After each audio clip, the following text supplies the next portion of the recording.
Le projet Dire l'Afrique au lycée Blaise Pascal, c'est une aventure d'une année entière avec Madame Mokrani.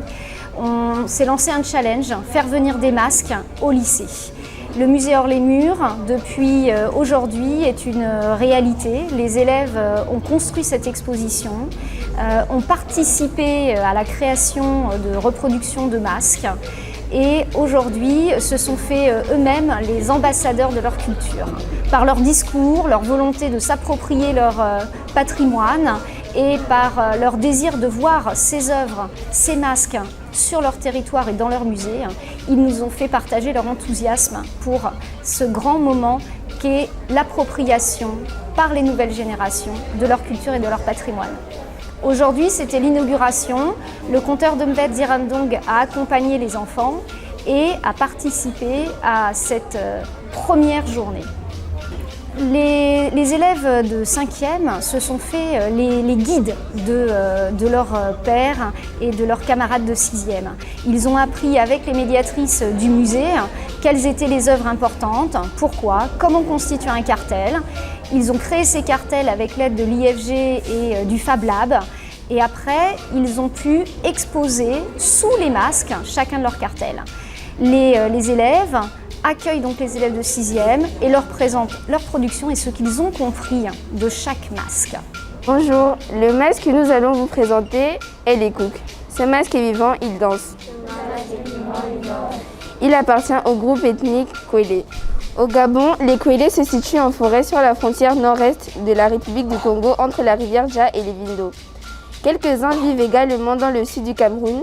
Ils parlent la langue bantouée appelée Bekwil. Ils sont culturellement apparentés au groupe des Bakota, mais aussi, dans une moindre mesure, au Douma et au Nzebi. Les Kwélé sont réputés pour leurs arts des masques. L'Ekouk est fait en bois, son poids est de 90 kg, sa largeur est de 26 cm. Il porte les couleurs marron et beige. Les masques Kwélé sont généralement plats avec un visage blanc en forme de cœur, des yeux incisés et un nez triangulaire.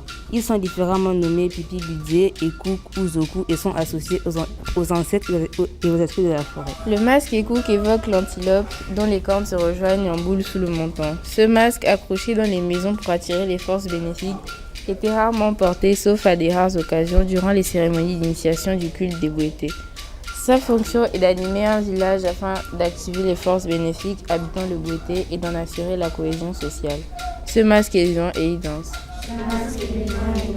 Dans le cadre de la semaine des lycées français du monde, nous avons réalisé l'exposition des masques du Gabon ici au lycée Blaise Pascal. Avant ça, donc en amont, nous sommes partis avec ma classe de 5e français visiter le musée pour faire une sélection d'un certain nombre de masques qui sont exposés ici. Nous avons également eu la possibilité d'apprendre à rédiger des cartels et ça a été très intéressant, instructif et mes élèves ont apprécié. Durant cette visite, vous allez apprendre les différents masques du Gabon, les différentes ethnies qui peuplent ce pays, surtout les circonstances dans lesquelles ces masques sont utilisés. Cette visite est assez bien parce que en tant que Gabonais, on arrive à découvrir ce qui appartient à notre pays.